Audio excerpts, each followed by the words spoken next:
오늘 우리에게 주시는 하나님의 말씀은 마가복음이 되겠습니다. 누가복음이 아니라 마가복음 7장 9절에서 13절 말씀이 되겠습니다.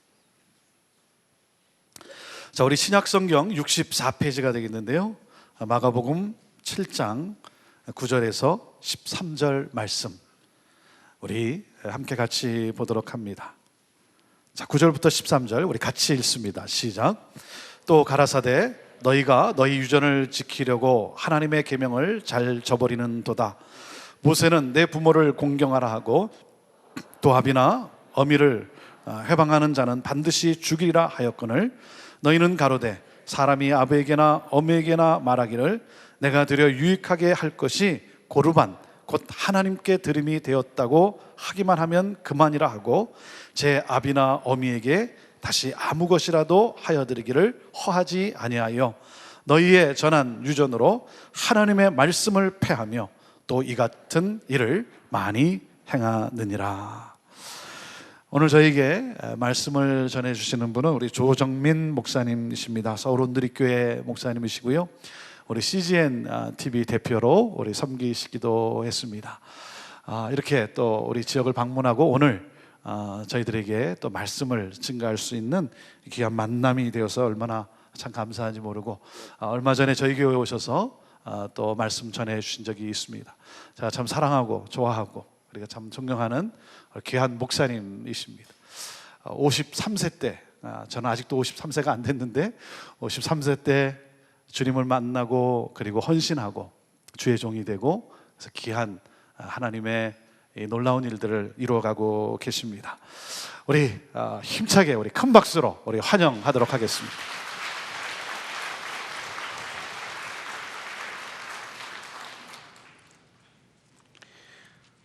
목사님 아직 53세 안 됐어요? 저는 이제 된 줄 알았는데.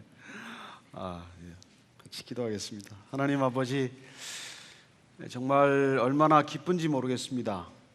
주님께서 채찍에 맞고 주님께서 가시 면류관을 쓰고 주님께서 십자가에 달리셨기에 저희들 이렇게 예배를 드리는 하나님의 공동체를 이루게 하셨습니다. 말씀 앞에 마음을 열고 말씀이 마음밭에 떨어질 때 그 말씀이 우리 마음밭에서 풍성한 열매를 맺게 하시고 그 풍성한 열매가 우리의 담을 넘어 열방까지 흩어지게 하여 주옵소서. 예수님 이름으로 기도합니다. 아멘.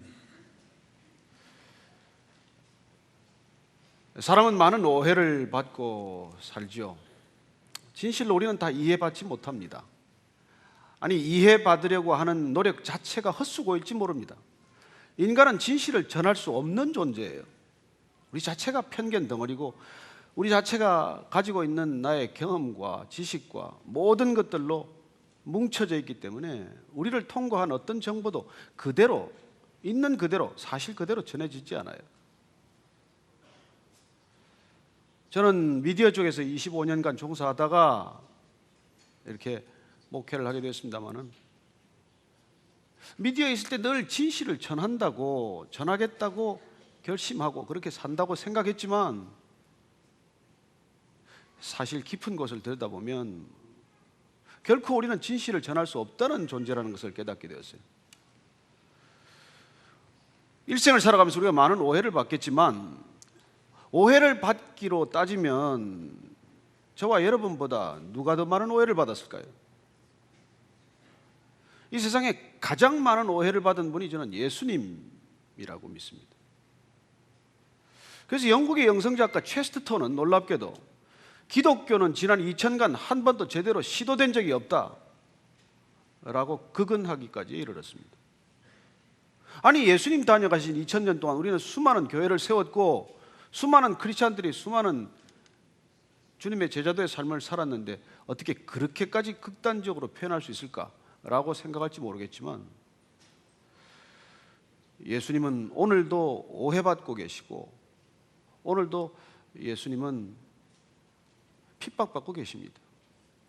얼마나 많은 땅에서, 얼마나 많은 제3세계에서, 비기독교 국가에서 크리스찬들이 순교하고 있는지 몰라요. 그리고 예수님께서는 오늘 본문 말씀을 통해서 이스라엘 백성들을 향해, 특별히 이스라엘에서 가장 하나님을 잘 믿는다는 사람들을 향해 그 신앙의 본질을 들여다보라고 말씀하고 계십니다. 너희들의 신앙의 뿌리를 한번 들여다봐라. 그렇게 예수님이 말씀하신 그 대상은 지금 예루살렘에서 예수님께로 내려온 사람들입니다. 바리새인들과 서기관들 몇몇이 예수님을 찾아왔어요. 제자가 되기 위해 왔습니까? 배우기 위해 왔습니까? 아니요. 예수님을 흠잡고 책잡고 고소하기 위해서 무슨 핑계거리가 없나 그걸 찾기 위해서 온 사람들이에요. 예수님, 그분께서는 하나님으로 오셨어요. 그분은 가장 레디컬한 형태로 오셨습니다. 어떻게 하나님이 인간이 되십니까? 그리고 그분이 이 땅에 오셨음에도 불구하고 하나님을 2000년간이나 아브라함의 후손으로서, 야곱과 이삭의 후손으로서 그렇게 하나님을 잘 믿는다고 생각한 사람들이 정작 하나님이 이 땅에 오셨을 때는 어떻게 되었습니까? 그리고 본인들이 믿고 있는 하나님은 어떤 하나님이었습니까? 그렇게 열심을 다해서 하나님을 섬긴 태도는 어떤 것이었습니까? 오늘 예수님께서는 그렇게 하나님을 지극정성으로 섬긴다는 사람들의 태도에 대해서 너희들이 지금 보여주고 있는 신앙은 한마디로 이름을 붙이자면 고르반 신앙이구나, 이렇게 말씀하시는 것입니다.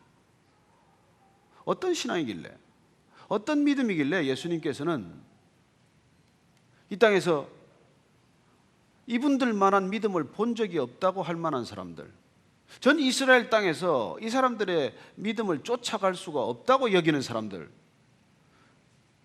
도대체 하나님을 알면 이 사람들보다 더 깊이 알 수가 없다고 당연히 생각하는 사람들, 그 사람들을 보고 그런 신앙은 안 된다고 말씀하시는 것입니까? 오늘 이들이 먼저 시비를 건 것은, 문제를 삼은 것은, 예수님의 책을 잡은 것은 왜 음식을 먹기 전에 손을 안 씻고 먹느냐는 거예요. 이스라엘의 정결법에 따르면 누구든지 식사하기 전에 손을 씻고 음식을 먹게 되어 있는데 어떻게 기본적인 그런 것도 하나 제대로 지키지 못하면서 당신은 랍비라고 칭함을 받으며 어떻게 그런 것 하나 제대로 가르치고 따르지도 않는 사람들을 제자라고 불러서 그런 공동체가 제자 공동체라고 할 수 있느냐, 그걸 어떻게 하나님의 공동체라고 부를 수가 있느냐고 문제를 지적하는 것입니다. 어쩌면 그들로서는 다 지극히 당연한 지적이고 또 그 지적을 달게 받아야 할 일인데도 불구하고 예수님께서는 그런 지적에 대해서 뭐라고 말씀하십니까? 이사야서의 말씀을 들어서 반박하십니다. 너희들이 입술로는 나를 공경하지만은 그 마음은 내게서 멀구나. 그리고 이사야 선지자는 이스라엘 백성들을 향해서 얼마나 통탄하는 메시지를 쏟았습니까? 너희들이 날마다 제물을 가져오지만, 날마다 예배를 드리지만 그 제물 타는 냄새가 역겹다. 호세아 선지자를 통해서 어떻게 말씀하셨습니까? 나를 제발 알라, 여호와를 알라, 힘써 알라. 내가 원하는 것은 번제가 아니라 인애다, 사랑이다. 그렇게 말씀하지 않았느냐? 구약의 하나님은 신약의 하나님과 다른 것이냐? 그 하나님이 끝까지 우리에게 요구하는 것은 하나님을 향한 그 열심의 형태가 아니라 너희들 마음의 중심 가운데 진정으로 하나님을 사랑하는 그 사랑을 보여달라고 말씀하시는 것이죠. 그래서 이 바리새인들의 지적에 대해서 예수님께서는 당신들이 지금 말하는 것은, 내가 비유를 들자면 이런 신앙이다. 어떤 신앙인고 하니까 너희들이 지금 부모님이 굉장히 도움이 필요한 상태에 있다. 부모님이 몸이 편찮으시거나 이제 경제적인 능력을 잃어서 자녀들의 도움이 필요하지만 그럼에도 불구하고 너희들은 부모님을 돕기가 껄끄럽고 귀찮고 힘들어서 가지고 있는 것들을 고르반입니다. 고르반, 곧 하나님께 드릴 것이 되었다. 이건 하나님께 드릴 겁니다. 이건 하나님께 약정한 헌금입니다. 이건 하나님께 바칠 그런 헌물입니다 라고 얘기만 하면, 그러면 모든 것이 부모님에 대한 불효, 어려운 이웃들을 돕지 않는 그런 것들이 다 익스큐즈가 된다고 생각하느냐? 그렇게 반문하는 것이죠. 도대체 그래 가지고서 너희들이 그렇게 애지중지하는 생명처럼 여기는 모세 율법, 하나님의 율법을 지킨다고 믿는 것이냐? 그렇게 반문하는 것이죠. 고르반이라고 함으로써 너네들은 하나님의 율법 본질을 지키기는 그냥 훼손하는 것 아니냐? 첫째는 내 부모를 공경하라고 하는 제5계명을 어겼고, 둘째는 하나님의 이름으로 그렇게 어겼으니 하나님의 이름을 망령되이 일컬었기 때문에 제3계명을 어겼고, 그렇게 돕겠다 그러고 제대로 돕지도 않았으니까 거짓말한 것이 되니까 제9계명을 어겼고, 무슨 계명을 지켰다는 말이냐, 이렇게 반문하는 것 아니겠습니까? 그래요, 예수님께서는 당시에 이 믿음 좋은 사람들과 늘 시달렸습니다. 이 하나님을 잘 믿는 사람들과 늘 부딪혔어요. 이렇게 하나님 전문가들과 늘 부딪힌 것이죠. 예수님이 가늠한 여인과 부딪혔습니까? 세리들과 부딪혔습니까? 창기와 부딪혔습니까? 아니요. 예수님은 늘 부딪히기를 가장 하나님을 잘 믿는 사람들과 부딪혔어요. 그래서 예수님께서 오늘 이 바리새인들의 신앙에 대해서 다시 한번 질책하는 것이죠. 바리새인이란 어떤 사람입니까? 전 이스라엘에서 7,000명밖에 안 되는 사람들이에요. 얼마나 신앙이 좋았던지 수요일 금요일마다 금식하는 사람들입니다. 어떻게 그들의 신앙을 쫓아가고 흉내낼 수 있겠습니까? 그럼에도 불구하고 그 신앙이 정말 하나님을 사랑하는 신앙이냐, 아니면 내 자신을 여전히 사랑하는 종교적 행위냐고 묻는 것이죠. 그렇습니다. 우리는 늘 그 사이에 갈등하고 있습니다. 우리가 주의를 성수하지만, 우리가 헌금을 약정하지만, 우리의 깊은 내면의 동기는 무엇 때문에 그런 종교적 행위에 열심이냐고 하는 것이죠. 무엇 때문에? 어떤 목적으로, 어떤 동기에서 그런 것들을 하고 있느냐고 물으시는 것입니다. 예수님께서 오늘 이 고르반 신앙에 대해서 말씀하시면서 얼마나 가슴 아픈 것을 주님께서는 우리에게 보여주셨는지 모릅니다. 예수님을 따르는 제자들은 또 달랐습니까? 예수님을 따르기까지 그 제자들은 어떤 결정을 내렸을까요? 그래요, 금을 수선하다가 그물도 버려두고 예수님을 쫓았고, 달러박스나 마찬가지인 세리마태는 세관을 버려두고 쫓았고, 그렇게 예수님을 따라 나선 12제자들은 어떤 제자들이었습니까? 아니, 연 30에 예수님을 팔았던 가롯 유다는 차치하고 나머지 제자들은 어떤 제자들이었습니까? 예수님께서 예루살렘에 내가 이제 올라가면 이제 핍박을 받고, 대제사장들과 서기관들에게 내가 핍박을 받고 십자가를 지고 내가 죽은 뒤에 사흘 뒤에 부활해야 될 것이다라는 말씀을 했음에도 불구하고 그 제자들은 여전히 예루살렘으로 올라가는 길 도중에 누가 더 큰가를 놓고 다투지 않았습니까? 예수님의 제자들조차 모든 것을 다 버리고 떠났다고, 그래서 이스라엘 땅에 이만한 모둠을 본 적이 없다고 말할 그런 사람들의 신앙 가운데서도 우리는 여전히 변하지 않은 모습을 본다는 것이죠. 그래서 이 레디컬 투게더는 소중한 것입니다. 그래서 교회가 레디컬 공동체가 된다는 것은 소중한 것입니다. 저는 우리 목사님의 짧은 영상 메시지를 보면서, 그리고 우리는 왜 교회를 여전히 다닌다고 생각을 하나? 왜 우리는 교회를 나오라고 얘기하나? 왜 우리는 교회가 된다는 것을 그렇게 자주 잊어버리나? 예수님께서는 마태복음 16장 16절에 처음 교회라는 말을 썼어요. 교회라는 말은 그때 처음으로 성경에 나옵니다. 그 교회, 에클레시아라고 부른 그 교회는 예수님께서 불러낸 사람들이에요. 내 발로 찾아간 사람들이 아니에요. 예수님이 찾아오셔서 예수님께 직접 우리를 초청한 사람들, 그 사람들을 교회라고 부르신 것입니다. 그리고 그 교회는 음부의 권세가 흔들지 못한다고 말씀하십니다. 그렇습니다. 예수님이 불러내고 예수님이 공동체를 이루셨다면 그분이 머리가 되시고 하나님이 주인이 되시고 성령님이 운행하시는 그런 진정한 에클레시아 교회라면 사탄이 흔들지 못한다는 것이죠. 사람이 흔들지 못한다는 것입니다. 진정한 교회는 흔들리지 않는다는 거예요. 반석 위에 내 교회를 세우겠다고 말씀하셨습니다. 그렇습니까? 사실입니까? 저는 사실이라고 믿습니다. 그래서 흔들리는 것은 교회가 아니라고 믿습니다. 어쩌면 우리가 착각하고 있는지도 모르죠. 주님께서 우리를 향해서 교회를 삼으셨다면, 그래서 그 주님이 우리와 함께 계시고 그 주님이 교회의 머리가 되시고 그 교회 가운데 하나님의 영광이 임재한다면 세상에 어떤 것도 흔들 수 없는 진정한 교회일 것입니다. 시대를 넘어서는 영원한 소망이 될 것입니다. 빛이 있고 사랑이 있고 말씀이 있고 은혜가 있고 누가 그 교회를 흉내낼 수 있겠습니까? 오늘 주님께서는 그런 교회를 위해서 이 땅 가운데 오셔서 고난 받으신 것입니다. 그런 교회를 위해서 시나고그 공동체를 핵심으로 해서 거대한 성전, 예루살렘 성전을 중심으로 살았던 이스라엘 백성들에게 도전하는 것입니다. 가장 종교적인 사람들, 가장 종교적인 엘리트들을 향해서 예수님께서 끝없이 3년간 도전하신 것이죠.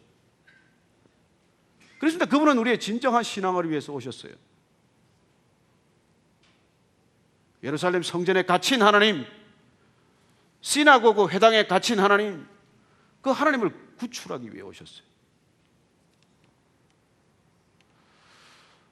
그렇습니다. 그분이 이 땅에 오신 이후로 우리 하나님은 더 이상 성전에 갇힌 하나님이 아니십니다.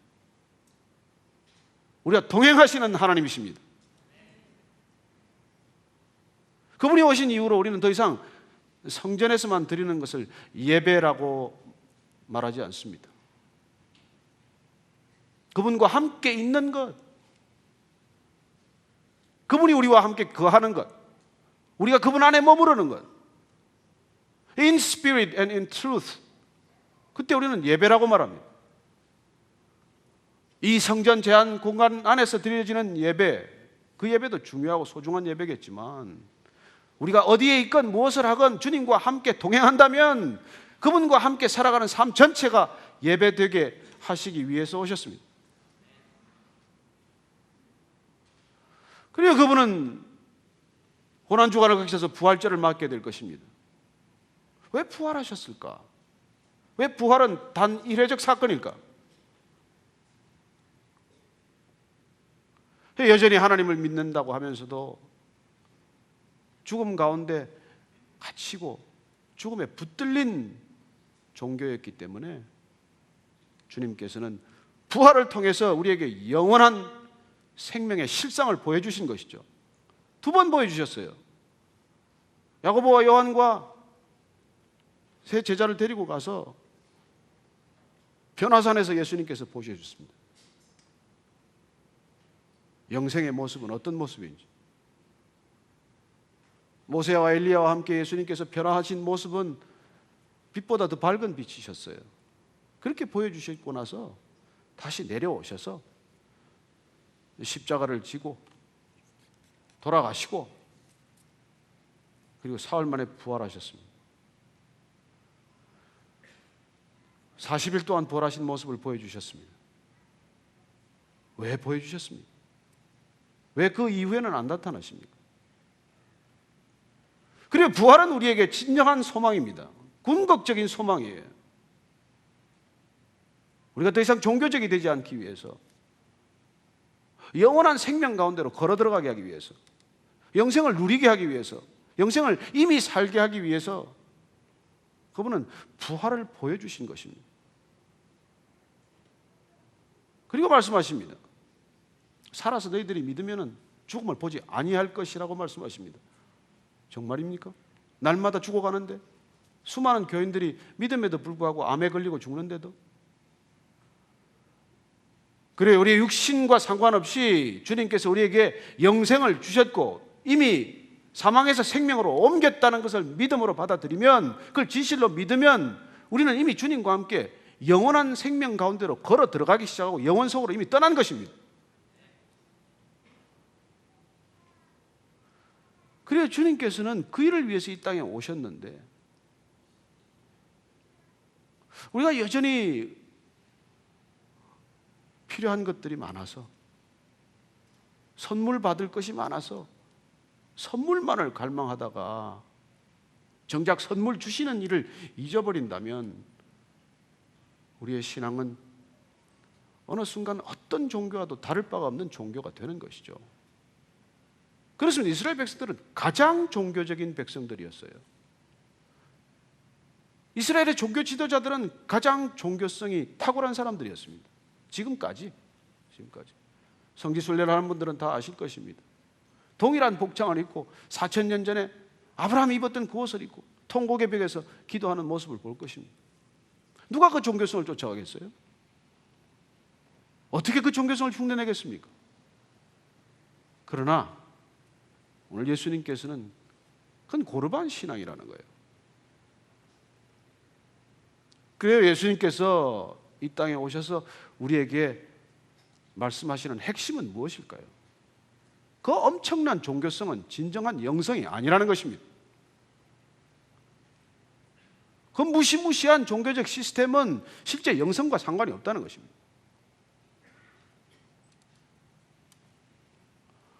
우리가 아무리 많은 종교적 행위를 한다고 하더라도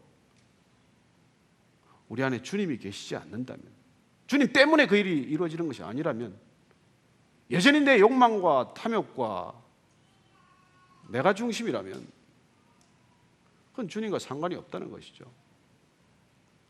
하나님의 일이 아닐지 모릅니다.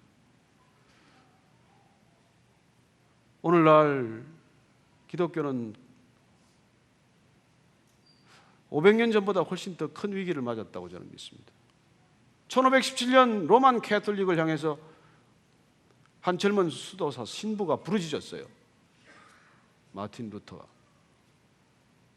면죄부를 파는 캐톨릭, 연옥을 만들어낸 캐톨릭, 성경과 같은, 아니 성경보다 더한 권위를 인정하는 교황에 대한 그런 종교적 시스템을 향해서 한 신부가 반기를 든 것이죠. 그걸 우린 종교개혁이라고 말합니다. 그리고 그들은 마틴 루터 이후의 사람들을 프로테스탄트라고 이름 지어서 부르기 시작을 했어요. 무슨 프로테스트입니까? 우리가 무슨 프로테스탄트입니까? 아니, 우린 거듭난 사람들이에요. 우리는 본질로 돌아간 사람들입니다. 누구와 반대하기 위해서도 아니고, 누구를 헐뜯기 위해서도 아니고, 누구와 다투고 싸우기 위해서 이 길을 가는 사람들이 아니에요. 그분들 입장에서는 우리가 프로테스트 했다고 말할 수 있을지 몰라도 우리는 그런 삶을 걷기 위해서 여기 나와 있는 것이 아니에요. 그럼에도 불구하고 지난 500년 동안 교회는 로만 캐톨릭과 큰 차이를 보이지 않습니다. 그들이 기도하는 것과 우리 기도 내용이 크게 다르지 않을 수도 있고, 아니 어쩌면 다른 종교가 추구하는 것과 오늘날 기독교가 추구하는 것과도 크게 다르지 않을 수 있다는 것이죠. 그렇습니다. 모든 종교는 신을 달래서 내 목적을 이루는 삶입니다. 어떻게 하면 신을 달래서 신에게 눈에 들어서 신과 좋은 관계를 맺어서 내가 원하는 것을 이룰 것인가? 그게 종교적 시스템이에요. 유대인들을 따라갈 수 있겠습니까? 그들이 그렇게 해서 이룬 업적을, 노벨 수상자의 3분의 1이 유대인인데, 엄청난 세계적 부를 주무르고 있는데 흉내도 내지 못할 일이에요. 그러나 예수님께서는 그 종교적 열심, 그 종교적 열정, 그것과 영성은 다르다는 것이죠. 예수님께서는 우리를 초청하셨습니다. 누구든지 나를 따르려거든 자기를 부인하고 날마다 제 십자가를 지고 나를 쫓으라고 말씀하십니다. 그렇습니다. 예수님이 원하는 것은 우리 스스로 부인되기를 원하시는 것이죠. 그래서 크리스찬의 삶은 더 이상 오르막의 삶이 아닙니다. 충격적인 하향성의 삶이죠. 예수님께서 그렇게 충격적으로 이 땅에 레디컬하게 내려오셨듯이 우리도 그분을 따르기 시작하면 레디컬한 삶을 살기 시작하는 것이죠. 요구에 의한 것입니까? 강압에 의한 것인가요? 아니요. 그냥 그분이 좋아서, 그분의 사랑을 우리가 느끼기 때문에, 아니 그분의 사랑이 우리 안에 들어왔기 때문에, 더 이상 우리는 목마르지 않기 때문에, 더 이상 내 것을 그렇게 구하고 애지중지하던 것을 따라가지 않기 때문에 그냥 그렇게 사는 것이죠. 저는 오늘 이 고르반 신앙에 대해서 동일하게 우리를 향해 말씀하고 계신다고 믿습니다. 한국 땅의 많은 교회들, 그리고 이 땅의 많은 교회들, 그 많은 교회에 그 많은 예배가 드려지고 있는 가운데 출석하는 교인들, 우리 모두를 향해서 예수님께서는 신앙의 깊은 곳을 들여다보도록 초청하고 계십니다. 왜 교회는 나오고 있니? 왜 예배는 드리고 있니? 무엇 때문에 헌신하는 것이니? 그렇게 물으시는 것이죠. 저는 53살에 모든 걸 내려놨습니다. 그렇게 생각했어요. CEO 자리도 내려놓고 스탁 옵션도 버리고 모든 걸 다 내려놨다고 생각을 하고 신학의 길을 떠난 것입니다. 보스턴에 가서 고든 코넬에서 공부를 했어요. 또 한국적인 풍토에서는 신학교만 들어가면 그냥 바로 자동 전도사예요. 그래서 그냥 전도사라고 불리면서 또 교회 사역을 시작을 한 것이죠. 보스턴 온누리교회를 개척하기 시작을 했습니다. 20년 젊은 목사님을 모시고 참 힘든 시간을 보냈죠. 참 교회 하나 세우는 일이 어렵다는 걸 알았습니다. 사람으로는 세워지지 않는 일이에요. 기도로만 세워진다는 것을 알게 되었습니다. 그러나 문제는 설교를 하고 싶다는 건데 기회가 없다는 거예요. 전도사에게는. 더 잘할 것 같은데 기회를 안 주는 거예요. 그런데 그렇게 한 1년 넘어 전도사를 하다가 드디어 기회가 왔어요. 담임 목사님이 서울 갔다가 오시다가, 주일은 반드시 성수하시러 오시는 분인데 막 시카고에 눈이 많이 와서 비행기가 묶인 거예요. 찬스가 온 것입니다. 근데 문제는 연락이 너무 늦게 온 거예요. 토요일 날 6시 반에 연락이 오셔서 주일 설교를 좀 준비해 달라는 거예요. 좀 일찍 전화를 주지, 아니면 아예 느긋하게 서울서 좀 편하게 있다가 주일 그냥 맡기고 늦게 오면 될 일인데 왜 공항에서 지금 못 온다고 지금이서 전화를 하냐는 거예요. 마음이 조급했습니다.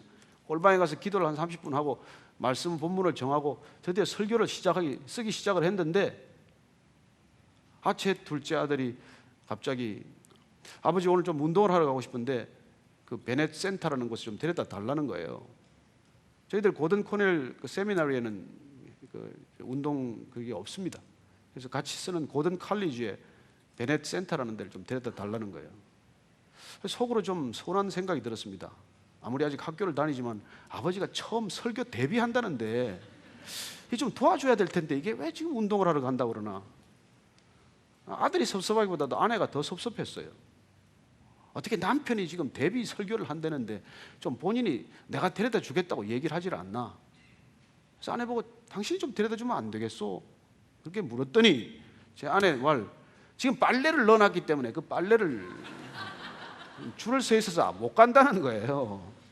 할 수 있습니까? 옷을 주섬주섬 입고 차를 정말 이제 뭐 이렇게 해서 아들 태우고 이제 나가려는데 다시 제 머리 꼭대기에다 대고 뒷꼭지에 대고, 여보 가는 김에 우유 2병만 사다 줘.